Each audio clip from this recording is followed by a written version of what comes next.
Welcome back to Bible in the News. Hey, let's talk about the coronavirus, COVID-19, and the church. And in an article in the New York Times and also published by the Washington Post, made this quote of New York Governor Andrew Cuomo when he was asked during a press briefing why the coronavirus infection rate was slowing in his state. And Governor Cuomo said this: "The number is down because we brought the number down. God did not do that. Faith did not do that. Destiny did not do that. A lot of pain and suffering did that." Now, to be fair, he wasn't asked about whether God did that.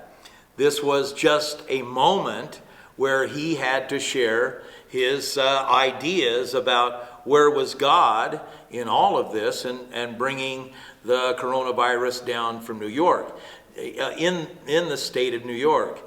Now, that's just one aspect of this discussion that has been during this COVID-19 crisis and pandemic, and that is essential businesses. And some of you are working for places that were not considered essential, and so they closed down, and hopefully the government's stimulus package has helped you in that.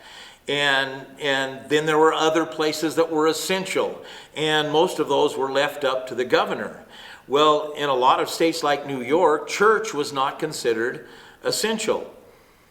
Now, I thank God for our Governor Herbert, who early on, even though he wrote the declaration and in the beginnings of that, and then with discussions from some evangelical pastors, then had decided to determine that church was places of worship, not necessarily church, but places of worship were essential. And so he gave us the ability to not close down completely. We could have a skeleton group of people here doing the broadcast, which we've done every Sunday now for 4 or 5 Sundays. And there's anywhere from 6 to 8 or 9 of us here that are doing the broadcast. And there's one of us here doing this Bible in the News broadcast. So thank God that he called it essential. But now here is the big discussion. And that discussion is that we first heard in the news that there were going to be gyms opening up, restaurants could open up with distancing, and that some other activities, theaters could open up with distancing. But the first statement that came out was that houses of worship and places of worship could not open until the fall. And so most of us just accepted that and started that planning process. But our Attorney General, Sean Reyes, in conversations with the governor, had, with his declaration that churches were essential, had decided that churches could open up at the same time that some of these other things were opening up because they were essential. And we thank God for that. The evangelical church as a whole, almost 99.9%, has followed Romans chapter 13 that says to be subjected to the powers, to the political powers that are there. And that was written when Nero was emperor of Rome. And the evangelical church has done that. And because we have a care and concern for the people that are in our congregations. And so we were very willing to do that. But the concern is that when it comes to other places opening up, we could, as a church, have social distancing. We have room to put 100 people in here with distancing, and can have special places like that. We haven't decided to do that yet, but some churches have.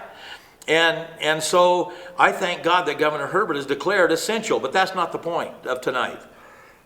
The point I want to make is, do you consider church essential? Does your family consider church essential?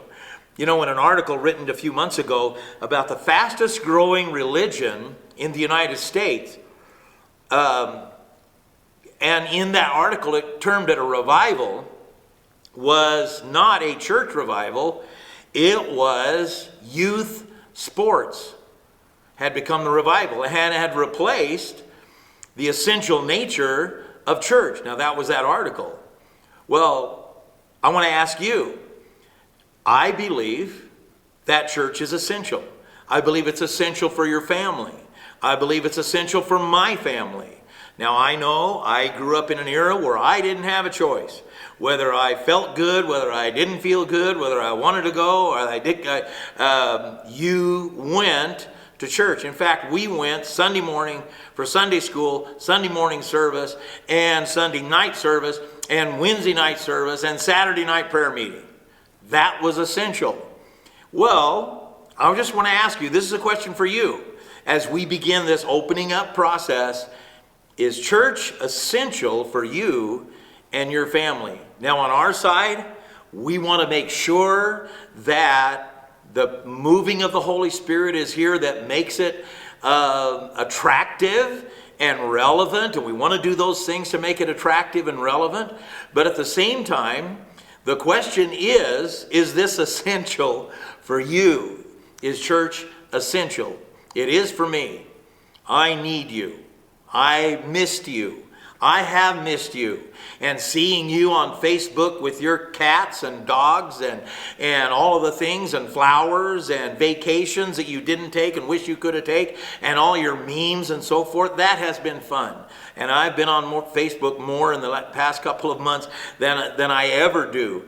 And watching that, but you know what? I'm looking forward to the time when we can gather together again as an essential part of our life, an essential part of our church, and worship together. Even if we're spread out 10 feet apart, 20 feet apart, 6 feet apart. But here's the question. As this reopens, is church essential for you and your family? I believe it is, and I look forward to seeing you. God bless you. Thank you for listening.